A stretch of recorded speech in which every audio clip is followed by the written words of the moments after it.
7 magos deben invocar 7 figuras legendarias de la antigüedad para que luchen entre ellos.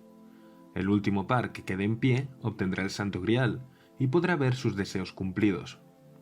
Con esa premisa, lo primero que uno piensa al escuchar hablar de Fate Zero es que este se trata de un anime centrado en grandes combates y en enfrentamientos épicos. Desde luego que los tiene, y todos de una calidad excepcional. Sin embargo, para mí donde más brilla es en sus diálogos. Por eso, en esta ocasión, y para acabar con la serie de vídeos de Fate Zero que he realizado a lo largo del último mes, siento la necesidad de hablar del que considero uno de los mejores diálogos que he visto en un anime. Esta conversación ocupa gran parte del capítulo 11 de Fate Zero y es comúnmente conocida entre los fans como el banquete de Reyes. Una de las mayores fortalezas de Fate Zero radica en el propio concepto de la saga Fate. La idea de reunir personajes legendarios en una misma época y lugar es algo que desde el principio da muchísimo juego. Resulta muy atrayente traer a la vida estas figuras, reales o ficticias, que tras tantos siglos de admiración y mitificación se han convertido en algo cercano a lo divino. Juntar a estos personajes bajo las mismas circunstancias y hacerlos interactuar entre ellos nos da la posibilidad de observar su manera de pensar y de actuar, humanizándolos y regresándolos a lo mundano. Cada personaje vivió en una era distinta, con unos valores y un contexto totalmente diferenciados. Por eso, verlos actuar siguiendo sus propios pensamientos, opiniones e ideales, reflejo de la vida que llevaron en sus respectivas épocas, es una experiencia sumamente interesante. Por supuesto, es obvio que las palabras de estos personajes son solo el resultado de la adaptación que Gen Urobuchi y Kinoko Nasu, guionistas del anime, realizaron a partir de sus propias interpretaciones sobre ellos. Como ya dije en mis vídeos anteriores, uno de los principales trazos de la escritura de Urobuchi es hacer que sus personajes sean la encarnación de una forma de pensar determinada.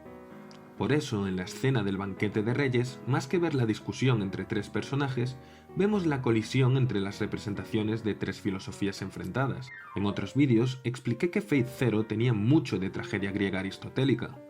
Sus conexiones con la antigua Grecia no acaban ahí, pues en cierto modo, en escenas como la del banquete de Reyes, se usa la misma metodología de los diálogos platónicos, en los que Platón empleaba personajes famosos para representar ideas en vez de personas.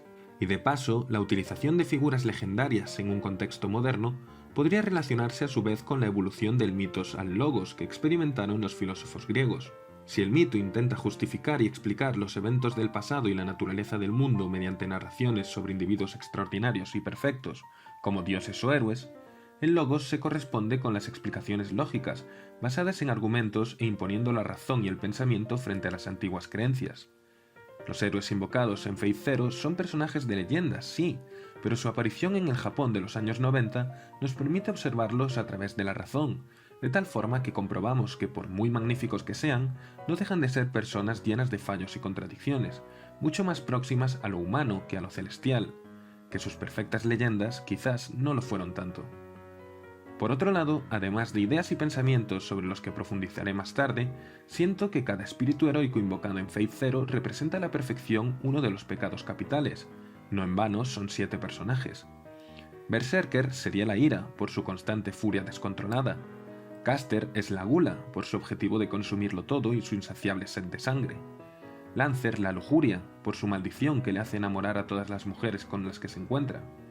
Assassin es quizás el que menos encaja, pero debido a su poca participación activa en los eventos de la serie y al diseño de su máscara que parece estar durmiendo, creo que no es descabellado asignarle la pereza. Respecto a los 3 que faltan, estos son los que protagonizan el banquete de Reyes, por los que tocaré a cada uno de ellos por separado. La escena del banquete inicia cuando el espíritu heroico de clase Rider, Alejandro Magno, irrumpe en el castillo en el que se encuentra el espíritu heroico de clase Saber, Arturian, y no lo hace con intenciones hostiles, sino trayendo un enorme barril lleno de vino. Su propósito: celebrar un banquete y tener una charla amistosa acerca del Santo Grial, por el que se supone que deberían estar matándose. Considera que si toda la guerra es un proceso para seleccionar quién es digno de él, podría evitarse tal masacre decidiendo quién lo merece más mediante el diálogo.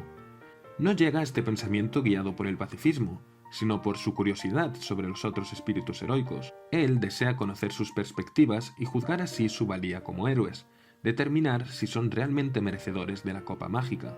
Mientras le explica todo esto a Arturia, el episodio toma otro giro con la llegada del espíritu heroico de clase Archer, Gilgamesh, a quien Alejandro también invitó a esta quedada. Una vez las 3 piezas están en el tablero, el banquete de reyes puede comenzar.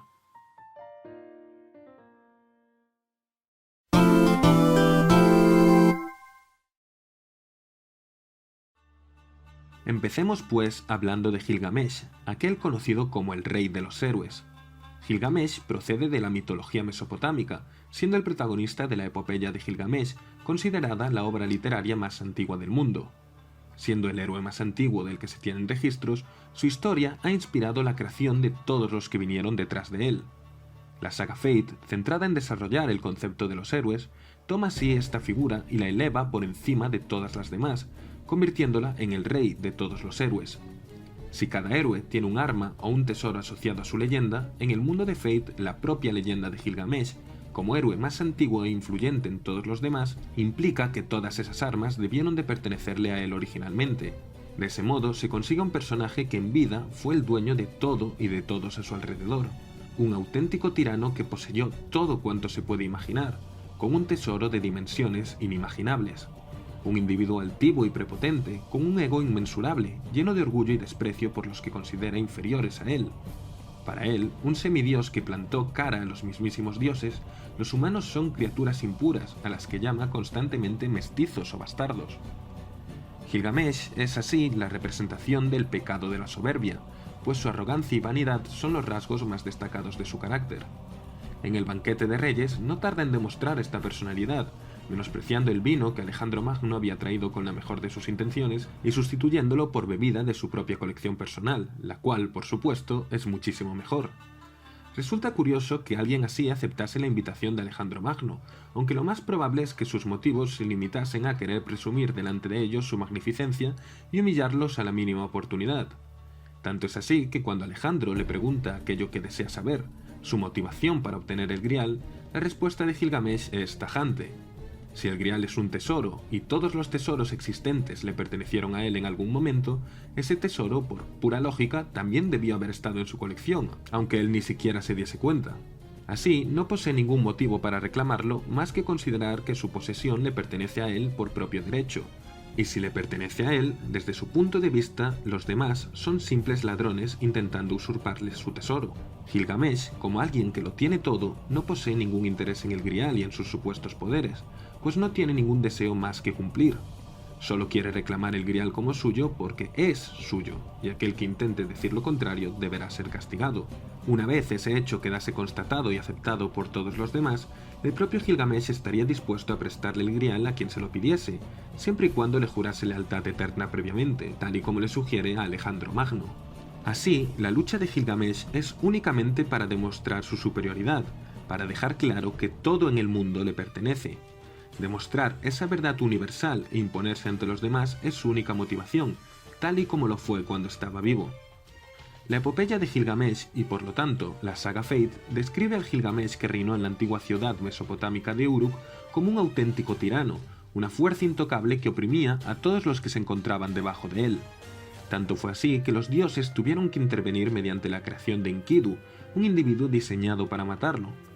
No voy a entrar en todo lo que Enkidu significó para él, pues quién sabe si algún día me apetece hacer un vídeo dedicado exclusivamente a Gilgamesh, pero sí que me gustaría dejar clara una cosa. En Fate Zero, Gilgamesh posee los recuerdos de toda su vida, pero como fue invocado con la apariencia y personalidad de su mejor momento, lo que vemos es al Gilgamesh joven y ególatra que considera basura a todos los humanos actuales, diciendo que no se comparan con los antiguos ciudadanos a los que él gobernó. Y bueno, si vemos Fate Grand Order Babilonia, donde podemos ver el valor y la lealtad infinita de la gente de Uruk, es un poco entendible que Gilgamesh odie tanto la época actual. Imagina pasar de estar rodeado de gente noble dispuesta a dar su vida por el bien de la ciudad a ver discusiones en Twitter sobre los límites del humor todos los días. Yo también querría hacer un genocidio, siendo sincero. En su época, Gilgamesh fue una fuerza todopoderosa, hasta el punto de que él mismo escapa de la concepción de individuo para autodenominarse la encarnación de la ley. Él es el rey absolutista, elegido por el derecho divino, siendo su puesto en el trono la voluntad de los dioses. No responde a nada, ni siquiera a esos dioses, pues incluso llegó a oponerse a ellos. Tal y como él vive bajo sus principios, todos sus súbditos deben someterse ante estos. De ese modo, no existe ni el bien ni el mal, ni ningún otro tipo de código más que el dictado por el rey. Todo lo que se haga debe ser respetando la voluntad del soberano Gilgamesh, o si no, el peso de la ley caerá sobre aquel que la incumpla. Entonces, si hubiese que describir a Gilgamesh con una figura filosófica, no se me ocurre nada mejor que la del Leviatán. En su libro Leviatán o la materia, forma y poder de un estado eclesiástico y civil, Thomas Hobbes referencia al monstruo bíblico Leviatán, de poder descomunal. Nadie hay tan osado que lo despierte. De su grandeza tienen temor los fuertes. No hay sobre la tierra quien se le parezca, animal hecho exento de temor. Menosprecia toda cosa alta. Es rey sobre todos los soberbios. La obra de Hobbes justifica el Estado absoluto, régimen político en el que el rey concentra todos los poderes en su figura, sin estar sujeto a nada más que a la voluntad divina. Hobbes considera la presencia del rey absolutista como necesaria. Con el fin de evitar que la maldad de los individuos dañase a una sociedad, el único camino posible es dotar al rey de los mayores poderes, renunciar a la libertad innata del ser humano a cambio de otorgarle el poder absoluto al soberano y obtener así la seguridad que éste podía proporcionar. El monarca, como fuerza superior, velaría así por el bienestar de su pueblo, ya que, como Hobbes dice, es imposible que el rey sea rico, glorioso o poderoso si su pueblo es pobre, sin aspiraciones o débil debido a la pobreza o la ignorancia. Puede que Hobbes tuviese algo de razón, por lo menos en el mundo de Fate, pues Gilgamesh fue la persona más rica, gloriosa y poderosa de la historia, y la ciudad que gobernaba, Uruk, la más avanzada de su tiempo.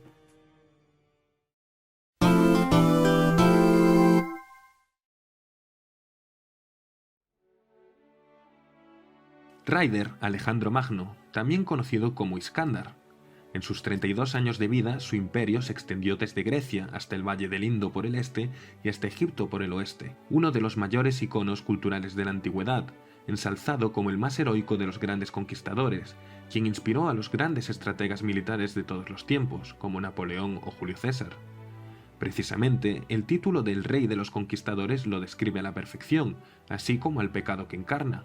Como Gilgamesh, él vive bajo sus propios principios, y el mayor de todos estos es conseguir siempre aquello que desea. Si Gilgamesh lo tiene todo por derecho divino, Iskandar luchará por conseguirlo todo por sí mismo. Si el grial es de Gilgamesh, Iskandar se lo arrebatará a la fuerza. Él es la personificación de la codicia, aquel que lo quiere todo y se esforzará al máximo por conseguirlo, disfrutando cada momento. Aunque su objetivo sea la conquista mundial absoluta, jamás le pediría eso al grial. Su deseo es reencarnarse, volver a la vida como un verdadero humano, para poder realizar dicha conquista con sus propias fuerzas. Él no lucha para que la copa le otorgue el fin, sino los medios para lograrlo. Ese es el verdadero camino de su conquista. Iskandar es la representación del héroe clásico por antonomasia. Alto, musculoso, con barba y capa ondeante, rebosando encanto y carisma por todos lados y comiéndose la pantalla en cada escena en la que aparece. Es normal que la mayoría de espectadores de Fate Zero lo acaben teniendo entre sus personajes favoritos, está diseñado para que así sea, pues despertar la admiración entre sus seguidores es aquello por lo que vive. Él mismo lo dice bien claro, un rey debe vivir una vida tan excepcional que el propio deseo de ser rey se convierta en un ideal que todo el mundo desea alcanzar. Este pensamiento entra en oposición directa con el de Arturia. Mientras ella cree que el rey debe sacrificarse por el pueblo, Iskandar sentencia que debe ser al revés. Es el pueblo el que debe darlo todo por su rey, aquel al que los ciudadanos admiran y en quien depositan sus esperanzas. Arturia protesta que eso es tiranía. Somos héroes porque somos tiranos, admite Iskandar. Su vida como un tirano fue tan grandilocuente que le dio un objetivo vital a todos los que le siguieron, querer ser como él. La vida de Arturia fue la de una mártir, llena de dolor y sufrimiento. Nadie querría acabar así. Pero la de Iskandar simboliza un ideal, un sueño que todos querrían cumplir. La propia existencia de Iskandar como rey se basó en crear objetivos y valores para los demás, en dar un sentido a su vida. Así, en Iskandar veo al superhombre que describía el filósofo Nietzsche en su libro Así habló Zaratustra, una persona que ha alcanzado un estado de madurez espiritual y moral superior al del hombre común, capaz de generar su propio sistema de valores e identificando como bueno todo lo que procede de su voluntad de poder, de la ambición por lograr sus deseos. Al erigirse como esta figura, Iskandar se convierte en un icono por el que sus seguidores estarían dispuestos a dar la vida con tal de seguirlo. Iskandar fue un guerrero que en la época de las grandes guerras y conquistas luchó siempre en la primera línea de batalla, liderando con valor y carisma a todos los que le seguían. creando con su forma de vivir un objetivo para los demás y haciendo de su propia existencia un ejemplo a imitar, Iskandar se convirtió así en el máximo exponente de lo que él considera un verdadero rey.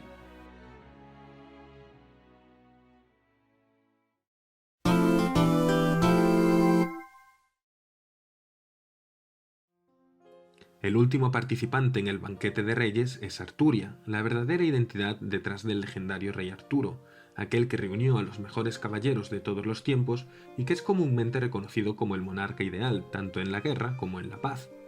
Las leyendas dicen que bajo su mandato el reino de Camelot fue el más próspero de su época, pero también que bajo su mandato el reino fue víctima de la destrucción absoluta. La leyenda artúrica dicta que la decadencia de Camelot se inició por dos motivos en concreto. Por un lado, la rebelión iniciada por Mordred, el hijo del rey Arturo, quien se negaba a reconocerlo como su digno heredero. Por el otro, la difusión de los rumores de la relación amorosa que su esposa Ginebra estaba manteniendo con Lancelot, su mejor caballero. Si el rey no era capaz de controlar a su esposa, ¿cómo iba a controlar un país? En el mundo de Fate, ambos sucesos también se dieron, y el segundo aún con más motivo. Siendo Arturia una mujer, su matrimonio con Ginebra fue por pura conveniencia para aparentar ser un hombre, de ahí que no le importase la relación que ésta mantenía con Lancelot.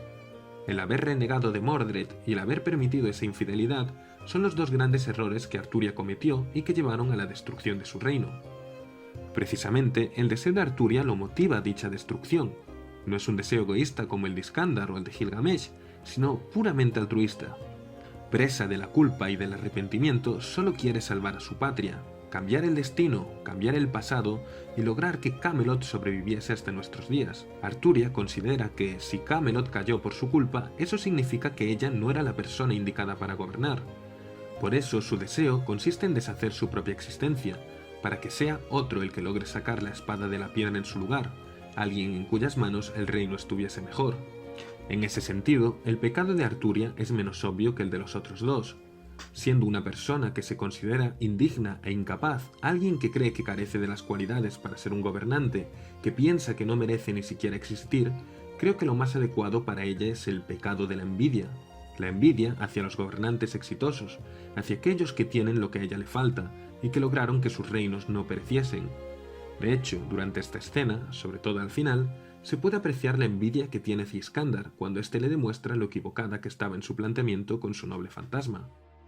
La disconformidad y la autocompadecencia con su reinado provoca la risa y el enfado de Gilgamesh y Iskandar, respectivamente. Gil se ríe pues no entiende cómo alguien que se hizo llamar soberana puede arrepentirse de su vida como tal. Iskandar, por su parte, le recrimina que quiera borrar su huella en la historia. El propio imperio de Iskandar también fue devastado por las guerras civiles y sus herederos terminaron siendo asesinados. Y sin embargo, él no se arrepiente del triste fin de su época, porque ese fue el resultado de sus propias decisiones, las que tomó considerando que eran las mejores que podía tomar. Negar ese resultado equivaldría a negarse a sí mismo, y también al sacrificio de todos aquellos que una vez creyeron en sus ideales. Lamentará y llorará la destrucción, pero nunca se arrepentirá. Eso sería insultar a los que lucharon a su lado y menospreciar todo lo que hicieron. Si un rey desease borrar su huella en la historia, sería un idiota peor que un tirano. Arturia cree que un verdadero rey debería estar dispuesto a sacrificarse por su país, a dedicarle su vida entera si hiciese falta, a crear un reino justo con leyes justas y hacer todo lo posible para proteger a los demás. Primero debe estar el pueblo y después el rey. El monarca debe ser un mártir de sus ideales, un esclavo de estos, alguien que abandone toda intención de vivir como una persona con tal de conseguir lo mejor para la mayoría. Es curioso porque esa forma de vivir es literalmente la misma que la de su maestro, Kiritsugu Emiya, pero aún así ambos mantuvieron una mutua actitud hostil durante toda la guerra. En resumen, para Arturia, si el rey no logra defender a su pueblo, como fue su caso, debe desaparecer. Para Iskandar, dicho pensamiento es inadmisible, y como tal no duda en señalarle la contradicción de su pensamiento. Dando su vida por el pueblo, guiada por lo que ella consideró unos valores justos, intentó salvar a su gente, pero jamás los guió. Aislándose en su sacrificio, no estuvo para ellos, para demostrarles cómo debían vivir, para darles una esperanza. Y al faltar a ese deber como rey, al no contar con la admiración y el cariño del pueblo, al centrarse en protegerlos pero no en orientarlos, fue la causante de que todos perdiesen el rumbo. Mi amigo, que sabe mucho de filosofía, me comentó que en Arturia veía una actitud propia de la ética kantiana. Esta teoría ética, formulada por el filósofo Immanuel Kant, se basa en que lo único que se puede considerar como algo intrínsecamente bueno es una buena voluntad. Para Kant, una voluntad que actúa por deber es una voluntad que lucha por superar los obstáculos que se le presentan con el fin de cumplir la ley moral, aquello considerado correcto. Por lo tanto, la voluntad que actúa por deber es un caso especial de voluntad que solo se hace visible en condiciones adversas, y por ello los actos realizados a través de una voluntad que actúa por el deber son los únicos que tienen un valor moral. Arturia es alguien cuya vida se rige en cumplir con el código estricto que ella misma se impuso, con su deber.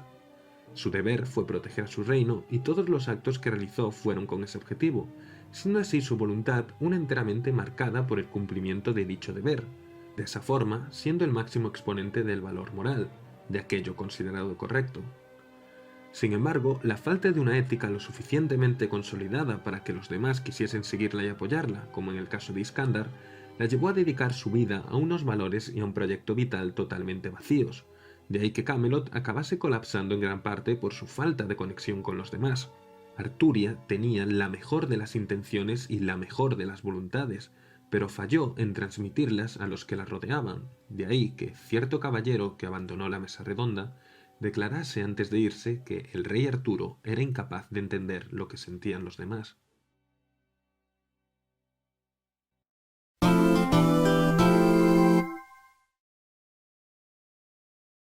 En medio del banquete de reyes, los Assassin de Kirei aparecen para atacar, rechazando la invitación de Iskandar de unirse a ellos.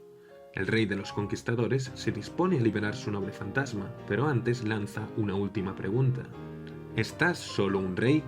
Para el rey de los caballeros la respuesta es obvia. Debe estarlo, solo el rey debe cargar con el enorme peso del deber, que significa proteger a los demás.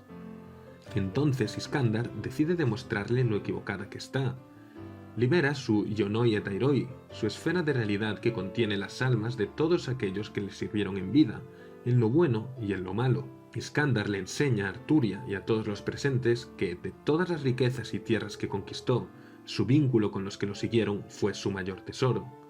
Según él, un rey debe vivir una vida mejor que las de los demás y personificar lo que admira su pueblo, pues sólo así puede conseguir que los demás le sigan incluso después de la muerte. Tras tremenda demostración de principios y tras aniquilar a los Assassin por completo, Iskandar se prepara para marcharse. Han tenido una conversación entre reyes, pero él ya no reconoce a Arturia como tal. Gilgamesh también se ríe de ella, pues verla soportar tanto dolor y tristeza le parece un entretenimiento maravilloso. Arturia, devastada por la humillación que los otros dos han realizado sobre su voluntad, sobre su deseo y sobre sus ideales y forma de reinar, se pregunta si ellos están en lo correcto, reflexionando sobre la opinión de aquel caballero de la mesa redonda que le dijo que era incapaz de entender a los demás, y en que quizás ahí radicase la clave de su triste final. Así concluye el capítulo 11 de Fate Zero, el que es para mí uno de los mejores episodios de la historia del anime moderno. Desde el principio hasta el final, sus diálogos precisos y frases significativas permiten caracterizar a la perfección a los tres reyes y mantener un debate tan interesante como profundo.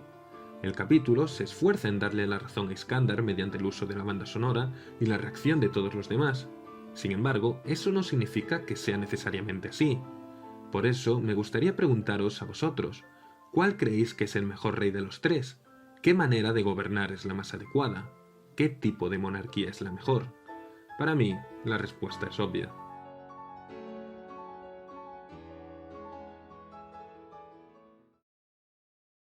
Bueno, otro vídeo súper largo de Fate Zero, pero creo que este será el último por un tiempo, pues tengo muchas ganas de hablar de otras cosas. Sea como sea, si has llegado hasta aquí, como siempre, no me queda más que darte las gracias por haberme oído durante tanto tiempo. Y si el vídeo te ha gustado, pues me haría aún más feliz que te suscribieses, que comentases tu opinión o que dejases un like, ya sabes, esas cosas que nos dan la vida a los youtubers. Sin más que añadir, nos vemos en próximos vídeos.